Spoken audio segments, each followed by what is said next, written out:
It's Duffy'S Tavern, the Friday night transcribed feature on NBC's All-Star Festival of Comedy, Music, Mystery, and Drama.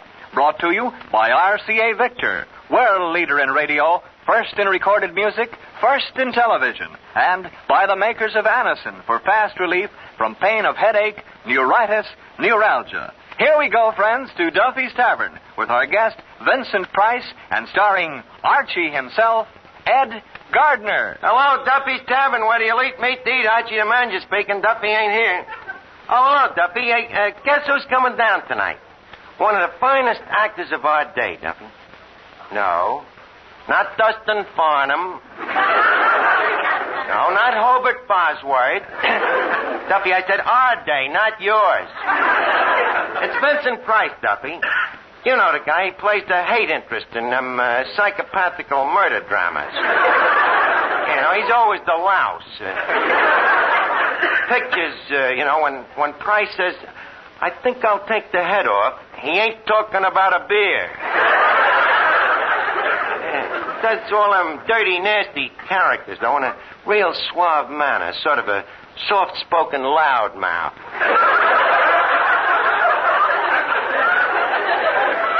With that sweet, soothing kind of a voice.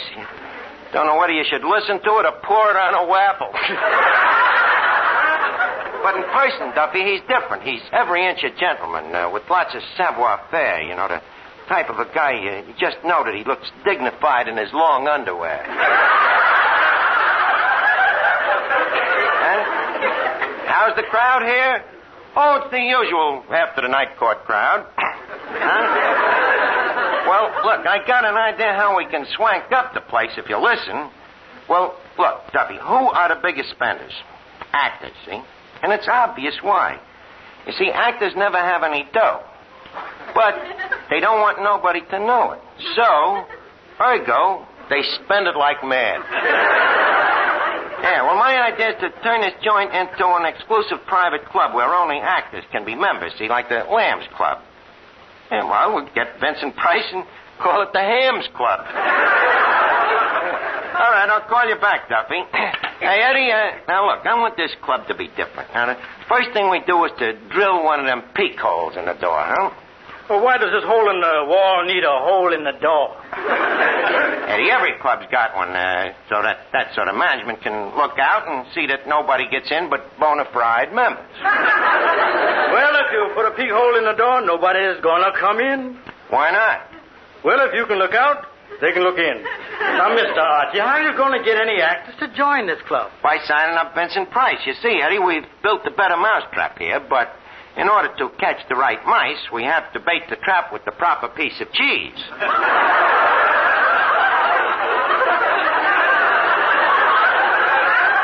Namely, Vincent Price. Mr. Archie, what could a man like Mr. Price do in a dump like this? All the things he's accustomed to. Not if he's accustomed to breathing. Okay, so we'll air condition the joint. We tried that once, and you remember what happened? What? There, we crawled back into the bottle. This time we'll hold it out with pliers. Now, what else do we need for the club? Oh, yeah, we'll need a game room. Game room? Yeah, that back room where we keep the pig's feet. Yeah, that's pretty gamey, all right. Yeah, now, what else do I have in them private clubs? Oh, yeah, library. Well, what's going to be the library? We'll dust off that World Almanac over there. Look, Mr. Archie, in the first place, that almanac is from 1914. In the second place, one almanac don't make a library. Leave me take your objections in order. Firstly, about the almanac being 1914, the Declaration of Independence is a great work, ain't it? Yep. When was it wrote? 1776. Touché. Now, for your secondly objection, that one almanac don't make a library, to that I reply the word is almanac, not almanac. Ergo, touché again. Yeah, I think you're slightly touchéed in the head. Yes, Miss Duffy? I want to ask you something very important. What is it? If a fella says, dearest beloved, I love you more than the sun, the moon, the stars, more than life itself. Be mine, beautiful Miss Duffy. Be mine. Is that committing himself? Well, yes and no. What do you mean, yes and no? Yes and no guy in his right mind would say it. Well, it so happens that it was said to me by my boyfriend, Rodney Maximilian Haybinder. Miss Duffy, you still interested in that bum? Bum? You heard me. Archie, it so happens that at Barnaby's Barber College, Rodney is the only one to hold a safety award. Really? Safety award? Yes. He's the one man in his class that they trust to singe sideburns without the professor standing by with a fire extinguisher. What'd they give him for the reward? A hot towel with his name lathered on it? Are you kidding, Miss Duffy? This guy really goes to a barber college? You think I run around with illiterates? Here, look at this letter. Let me see. Darling Miss Duffy, I thought about you all today at shaving class. Look, this letter is a little too mushy for me. Maybe you better read it. What happened to him at shaving class? Well, let's see. So, dearest, the professor gave me 4 demerits just for a tiny nick a customer noticed on his earlobe. And, darling, I'm really surprised he noticed it, as the earlobe was on the floor at the time. Then, in my confusion, I made matters even worse by giving the customer somebody else's earlobe. I don't know what kind of a barber this guy is, but he certainly writes beautiful love letters, doesn't he? Don't be sarcastic, Archie. It happens that there are a lot of X's at the bottom of the letter. X's, huh? Are they sort of smeared in red? Now that you mention it, yeah. Huh? Miss Duffy, you know, you're really a lucky girl. It's a lucky thing that the guy didn't go to a guillotine college. Customers be walking around without heads. Hello, Arch. Oh, hiya, Finnegan. Hello, Finnegan. Good evening, Miss Duffy. My, you look pretty. Thank you, Finnegan. Every day you look better. Yesterday you looked better than the day before, and today you look like the morning after. Well, thank you. Oh, don't mention it. Say, Arch, I hear you're starting a new club. That's right. Is it going to have dames in it? No, Finnegan, no dames. It's going to be strictly non-sextarian. So in that case, I think I'll just stick to the YWCA. Finnegan, the YWCA is for women only. It is? Yeah. No wonder they keep throwing me out of the steam room. Look, Finnegan, the club that I'm going to have here is just going to be for actors, but if you'd like to join, I'll use my influence to get you in. No, thanks, Arch. I'm too particular. What do you mean, particular? You think I'd join a club that takes people like me? I think you got a point there, Finnegan. Besides, I belong to too many clubs already. What clubs do you belong to? Oh, the Lonely Hearts Club, the Al Flairden for President Club. That was disbanded, by the way. Nobody told me why. Oh, then I belong to the Book of the Month Club. You belong to the Book of the Month Club? Yeah, I have a special membership. They just sent me the pictures. That's a very good club, that Book of the Month Club. Do you attend their meetings? It's a funny thing, Arch. They don't have meetings. Really? Nope. No meetings, no parties, no ball team. Personally, I think the whole thing is a scheme to sell books. To me, you sound more like you just came out of the Canadian Club. Please, Arch, I got enough trouble with books. What would I do with a Canadian every month? Would you like to have some fun? Why don't you go over to that stove in the kitchen and stick your head in the oven? Maybe your brains will expand. Good idea, Arch. I'll set the oven for a slow broil. And every 5 minutes, I'll come in and baste you. Now, Eddie, did you start fixing up the game room? Not yet. Well, when you do, I got a terrific idea. See, we'll get a dartboard and some darts so that the actors can really have a lot of fun with themselves. How? We'll cover the dartboard with pictures of their agents.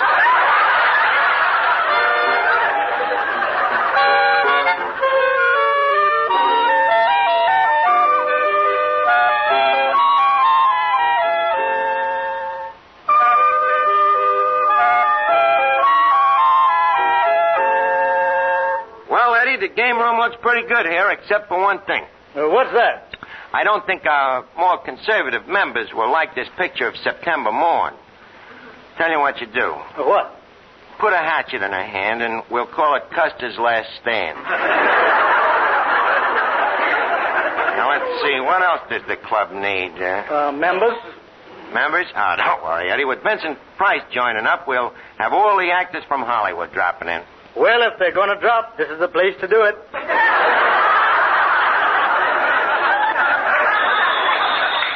Hello? Oh, hello, Duffy. You've been thinking it over and you want to join the Actors Club? Duffy, you an actor? You get stage fright when you have to call out your floor in a crowded elevator. But, Duffy, I'm telling you, the place is strictly for actors. Now, look, holler and take it off, but a burlesque show don't make you no actor. I'll tell you what I'll do. I'll compromise you. I'll make you the chairman of the membership committee. But remember, no fair blackballing guys just 'cause they ain't Irish.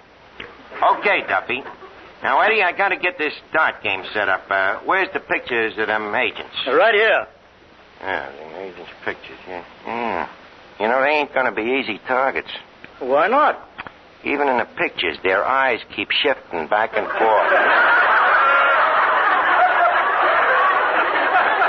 Wait a minute, Eddie. Eddie, did you notice that? What?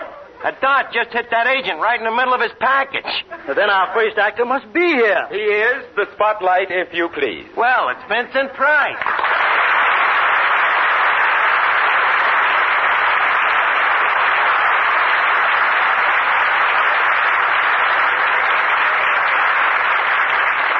Well, good evening, Mr. Price. Leave me W welcome to this distinguished establishment. And furthermore... Thank you, Archie, and may I say... Just a minute. Leave me further say, Mr. Price, that seldom have we behooved such an august presentiment to these confines. And further besides... Now, Archie, if you don't mind, I'd like to... Please. I ain't through. The man is in love with the sound of his own voice. Now, let me see. Oh, and feel assured, Mr. Price, that your visit is a bereavement from which we will not soon recover. If there's anything you desire, just beck or call. There's just one thing I would like. What? An edgewise. An edgewise? Yes, so I can put a word in. Okay, what's the word? Goodbye. Goodbye, but you just got here. Can you think of a better time to leave? Wait, but you ain't had anything to eat yet. What? Eat here in this moldy mocambo? I'd sooner die. There is no sooner way.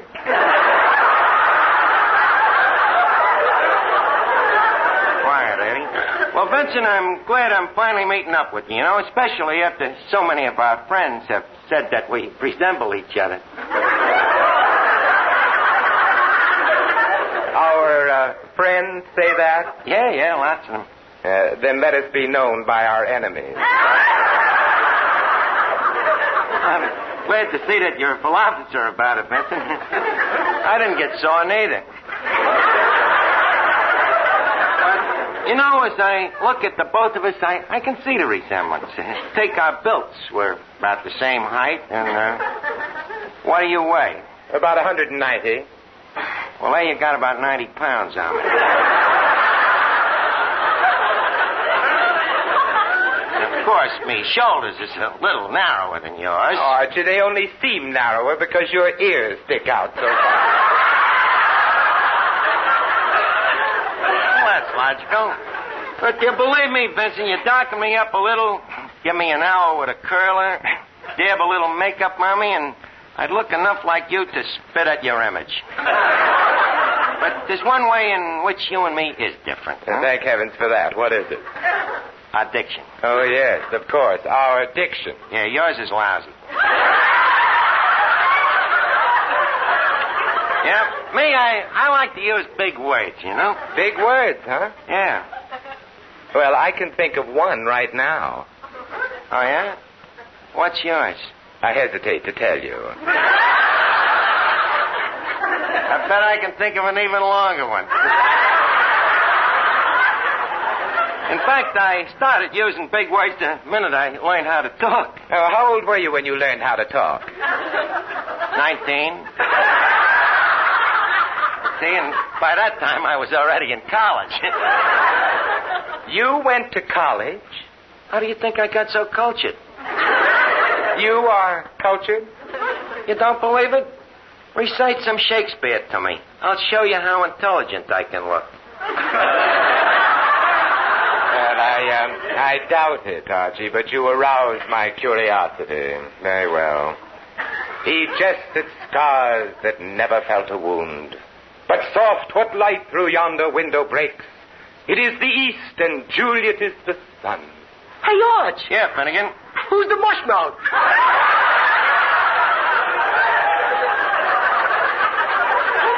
What's the matter? You sore because someone stole your forehead?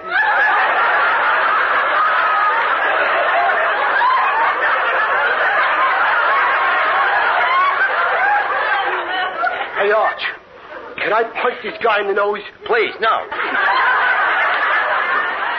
Just reply in a gentlemanly manner that you never had a forehead. Okay. Look, Bud, I never had a forehead. Arch, now can I punch him in the nose? Finnegan, please, no fisticuffs. Mushmouth here happens to be a gentleman.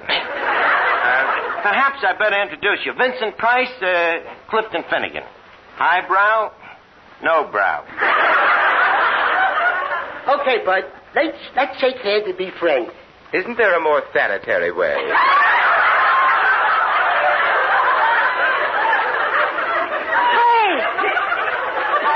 I remember you. I seen you in that picture, The Three Mosquitoes. And again, that's the Three Musketeers, not mosquitoes. Oh, yeah? I seen it in an open-air movie in Jersey. Oh, and I thought all that clapping was applause. Finnegan, next time you go to an open-air movie, instead of popcorn, you better take DDT. It don't work, Arch. What's wrong with it? Stuff tastes lousy. Did you ever try citronella with a scoop of ice cream? Hey, Bud, ain't you a little nut? Vincent, you'll have to excuse Finnegan. You see, just before he was born, his mother had a bad case of fright. Oh, what happened? His father walked into the room. Well, at least you met the guy. Say, Arch. Oh, good heavens, he's back in a wig.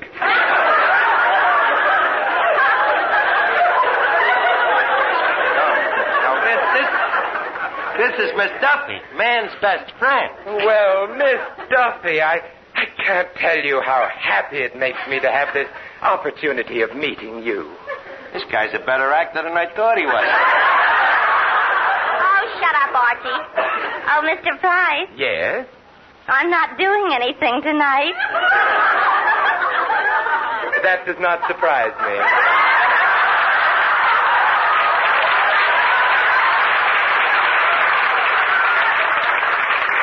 You didn't give me a chance to finish. He was hoping he wouldn't give you a chance to start. Archie, please. What I was wondering, Mr. Price, is whether you would like a date with me tonight. Oh, but Miss Duffy, what about my wife? I'll let her get her own date. Oh, but I can't possibly go out tonight. Why not? Just look at this horrible haircut some idiot gave me. Barber collar job if I ever seen one. What'd the guy do? Cut it or chew it off? Oh, Archie, that's not the worst part. I also got a shave, and just look at these earlobes. What about him? They don't match. Oh, so you're the one who caused all that trouble for Rodney. Look, Miss Duffy, please. Someone would like to see you outside. Who? Me. Get out of here. Now, Vincent, leave us get to the point. We're turning Duffy's into a high-class actors club, you see. Very ulterior. And, we'd like you to be the first member. The first and only? Well, not the only member. After you find out how wonderful and exclusive the club is, we'll naturally expect you to suck in some of your friends. Well, what do you say to our new Lambs Club?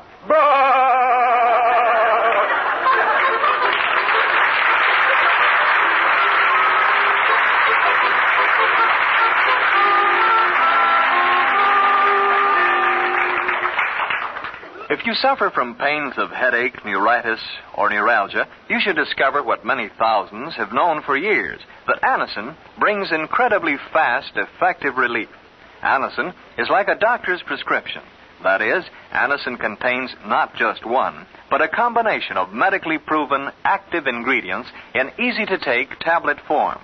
Probably at some time you've received an envelope containing Anacin tablets from your physician or dentist. Thousands of people have been introduced to Anacin this way. Try Anacin yourself the next time you suffer from the pains of headache, neuritis, or neuralgia. You'll be delighted at how quickly relief can come. Anacin is spelled A-N-A-C-I-N. Your druggist has Anacin in handy boxes of 12 and 30 tablets and economical family-size bottles of 50 and 100 for your medicine cabinet. Ask for Anacin today.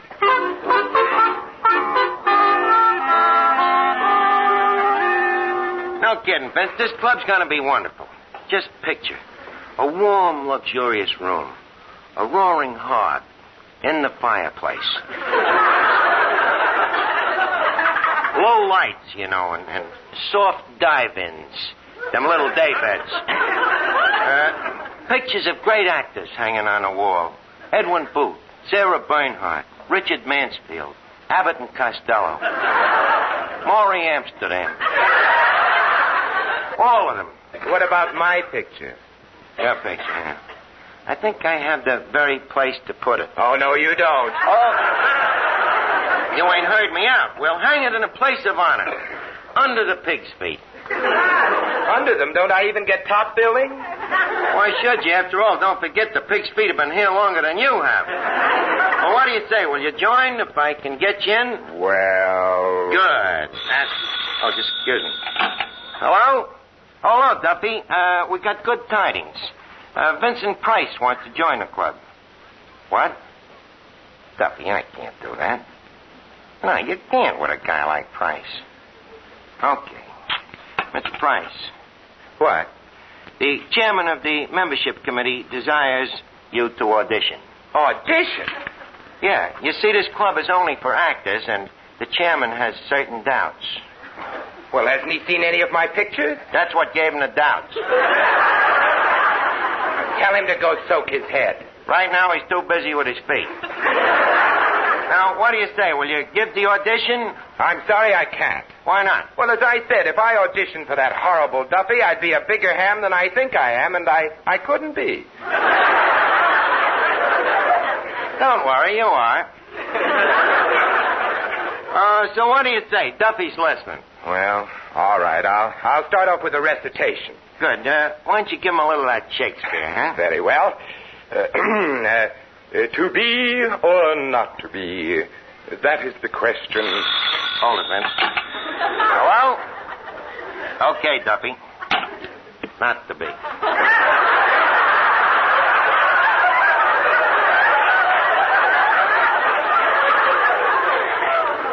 Look, Vince, don't you know no songs or jokes? Yes, I know some jokes. Well, go ahead and spring one. Duffy likes jokes. Oh, well, very well. Here's a very funny one. Great so far. Well, it goes like this. You see, a little boy left his home, and he didn't come back for 6 years. When he returned, he knocked on the door, and his mother said, "Hello, Cookie." So the little boy said, "Why do you call me Cookie?" And the mother answered, "I call you Cookie because you've been a wafer so long."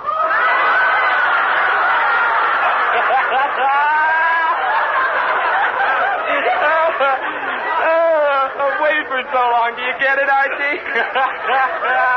I got it, but I don't think it's going to stay with me. Well, I know an even funnier one. Impossible. How does this one go? Well, it goes like this. Pop says to Mike, he says, "I just received a letter from my sister. She must be very ill."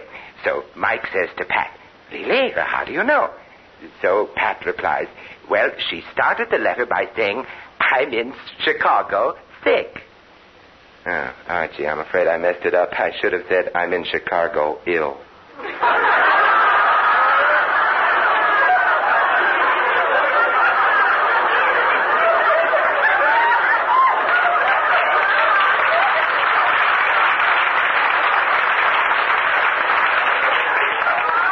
Christ.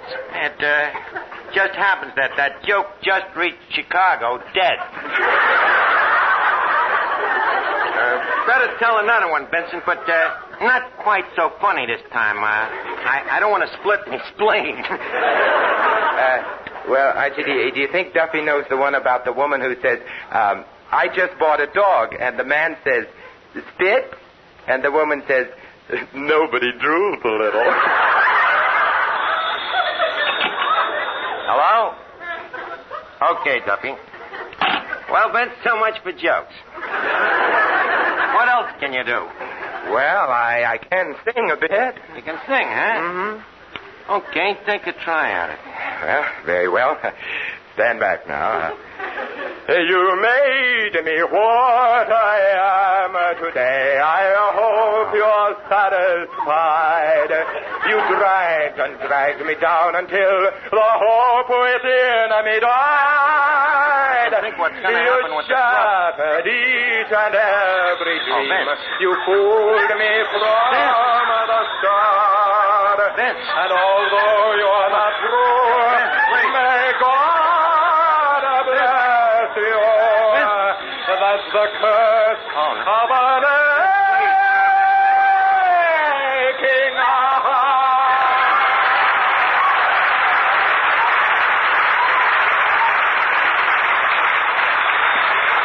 Hello? What?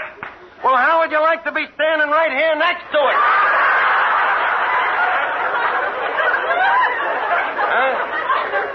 Okay, I'll tell him. Mr. Price. Yes? The chairman of the membership committee has decided your case in the affirmative. You're out. Furthermore, the chairman has asked me to dissolve the club, so you have earned a rare distinction, Mr. Price. Well, what do you mean? This is the first time in history that an entire club has resigned from a member.